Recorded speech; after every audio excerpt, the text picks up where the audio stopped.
주님께서 여러분과 함께 마르코가 전한 거룩한 복음의 끝입니다.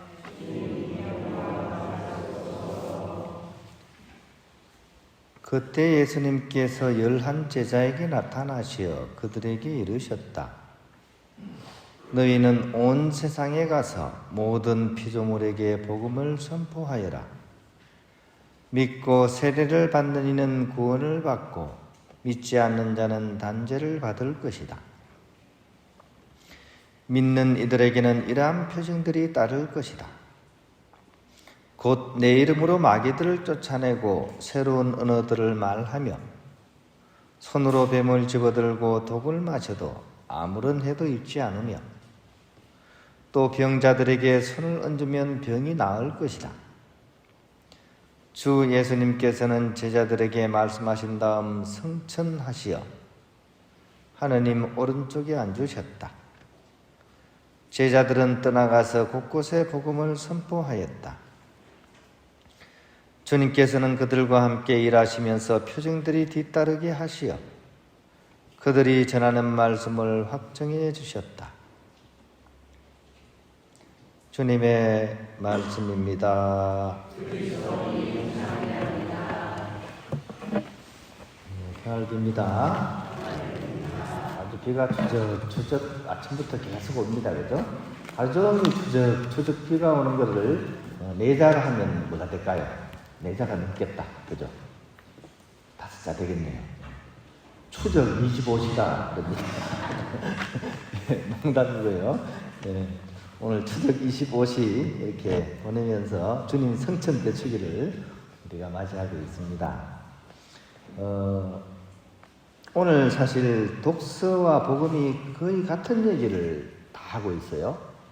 특히 이제 주님의 성천에 대해서 다 이렇게 일독서는 사도들이 보는 앞에서 예수님께서 성천하시는 장면을 이렇게 얘기하고 있고, 이독서는 이제 하느님께서 주님을 불러 올리셔서 오른편에 앉히시는 그 장면이 나오고, 복음에서는 이제 예수님께서 제자들에게 사명을 딱 이렇게 내리시고 나서 이렇게 성천하셨다고 지금 빵빠레 막 울리고 있습니다.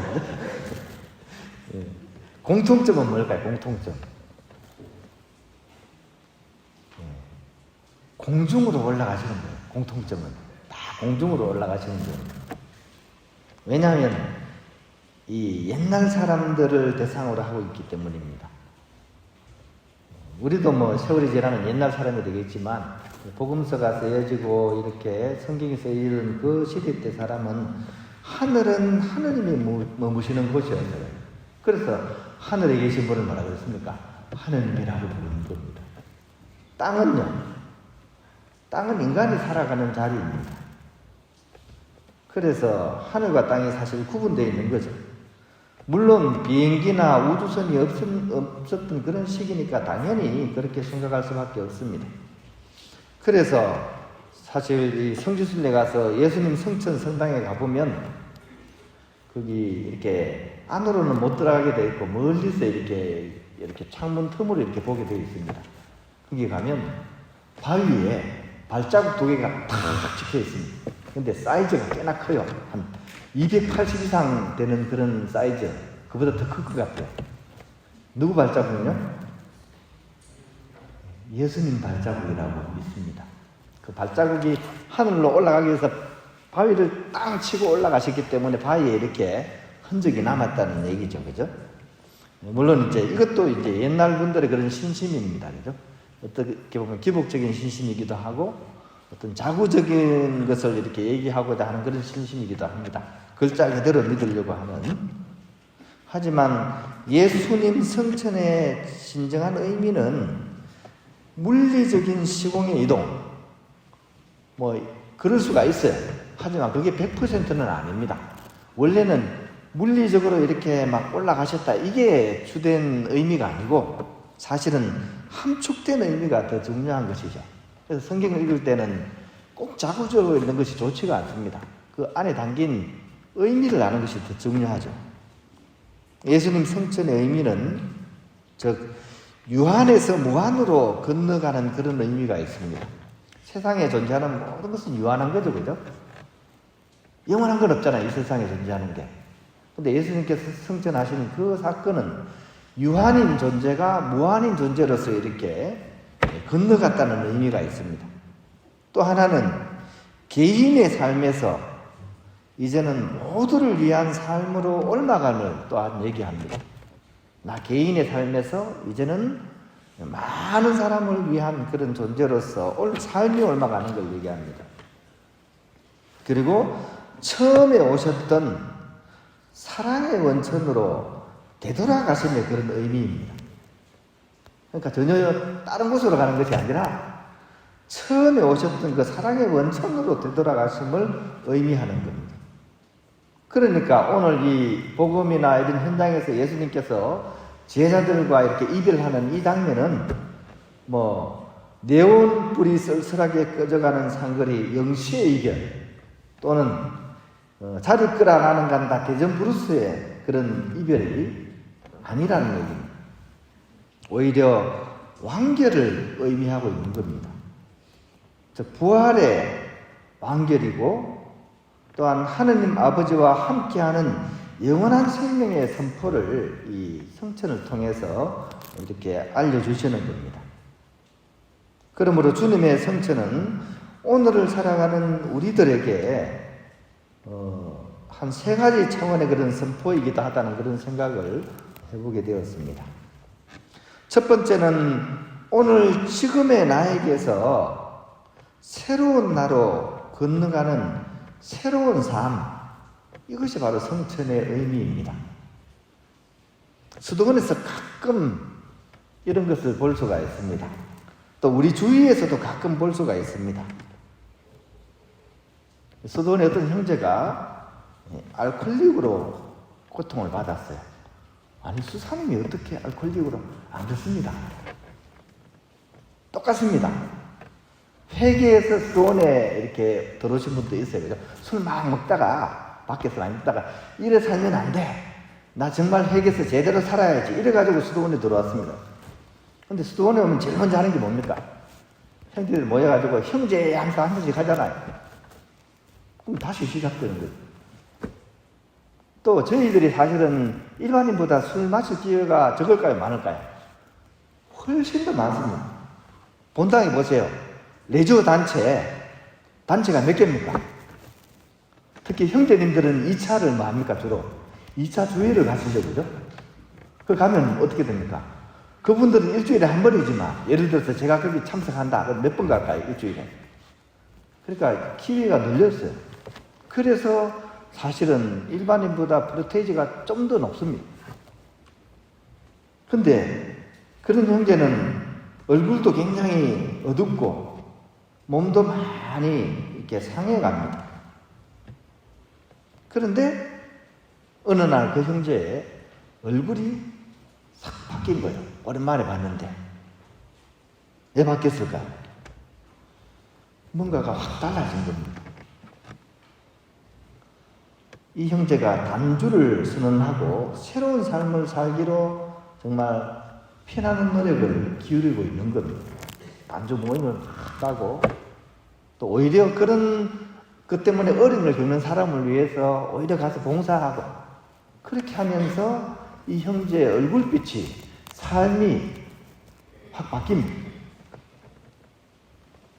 이 모습이 어떻게 보면 성천의 모습을 우리에게 보여주는 거죠. 즉 본래 하느님께서 창조하신 고귀하고 거룩했던 그 형제의 본 모습으로 되돌아가는 것이니까 그런 점에서 이거 성천이지 않겠습니까? 그죠? 그런 측면에서 바라본다면 예수님의 성천은 곧 나의 성천의 본보기로서 우리에게 또한 다가온다는 것입니다. 우리가 올림픽이나 또 세계 선수권 운동선수들 경기를 보다 보면 신기록이 계속 나오죠. 그죠? 신기록이 왜 나올까요? 계속? 어떻게 해야 신기록이 계속 나옵니까? 앞선 선수의 훌륭한 기록이 있기 때문에 사실은 신기록이 나오는 거예요. 전혀 앞에 이렇게 대상이 없는 데서 신기록이 나올 수가 없습니다. 앞에 것이 목표가 되기 때문에 그것으로 인해서 노력해서 성취를 이뤄가는 요소가 있습니다. 그런 점에서 주님의 성천은 바로 우리의 성천에 있어서 필수 불가결의 그런 요소라는 사실을, 필연적인 요소라는 사실을 우리가 알 수 있습니다. 그리고 자연스럽게 이 두 번째 요소는 이 성천의 삶으로에 대한 초대로서 이어지게 됩니다. 즉, 주님께서 아버지와 하나 되는 삶, 새로운 삶으로 우리를 초대하신다는 것입니다. 왜냐하면 주님의 성천으로 아버지의 나라와 세상은 이제 하나가 되었고 천상과 지상의 영원한 일치와 친교가 이루어졌기 때문입니다.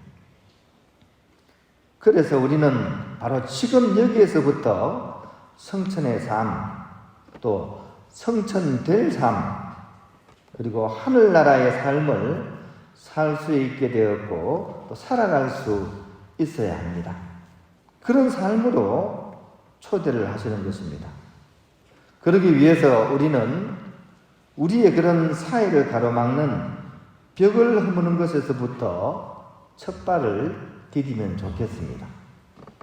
즉, 미움과 시기와 질투라는 그런 장애부터 우리가 발을 탁 디디고 뛰어 올랐으면 좋겠습니다. 그렇게 바위에 한 발자국을 내딛고요. 또 한 발자국은 세속으로 기울어진 그런 욕망과 편견 등 이기적인 삶으로 얼룩진 그 무거운 옷으로부터 벗어나야 됩니다. 그러면서 우리는 또 한 발자국을 탁 딛고 성천의 삶으로 뛰어오를 수 있어야 됩니다. 그리고 너무나 역설적이지만 오늘 성천하시는 예수님을 따라서 세상적인 그런 세속의 오름에서부터 오히려 거꾸로 내려가는 길을 통해서 진정한 성천의 삶을 이룰 수 있어야 됩니다. 예수님께서 이루신 성천은 오히려 방향은 반대였어요. 자기 낮춤과 자기 비움에서 시작해서 이뤄낸 진정한 성천이시기 때문입니다. 그래서 오늘 복음에 적혀있는 예수님께서 주시는 이 지상사명, 이 부분을 다시 한번 우리가 읽고 또 읽으면서 한번 마음에 새겨보면 좋을 것 같습니다. 오늘 예수님께서 성천하시면서 제자들에게 사명을 하나 내리십니다. 사명은 해도 되고 안 되는 게 사명이 아니라 반드시 제자로서 해야 되는 게 사명입니다. 어떤 사명을 내리시냐면 이런 사명 내리셨습니다. 너희는 온 세상으로 가서 모든 피조물에게 복음을 선포하여라. 어떻습니까? 모든 이들에게 복음을 선포하여라가 아니라 어떻게 해요? 모든 피조물에게 복음을 선포하여라. 무슨 의미를 담고 있을까요? 바로 그분의 성천을 따라가는 우리는 가장 작은 자, 가장 낮은 자로서 그 길을 따라야 된다는 의미입니다. 모든 피조물보다 더 낮은 사람, 그들보다 더 낮은 자기 낮춤과 자기 비움을 통해서 우리는 진정한 성천을 이루어갈 수 있어야 한다는 그런 의미로서 우리가 이해를 해도 좋을 것 같습니다. 오늘 주님께서 당신의 삶 전체를 통해서 진정한 성천이 어떻게 이루어지는지를 우리에게 다시 한번 이렇게 알려주시고 우리로 하여금 그 길을 우리가 따라올 수 있도록 오늘 성천의 모범을 우리에게 보여주시는 그런 복음이요, 또 그런 복음을 묵상하는 성천 대축일입니다.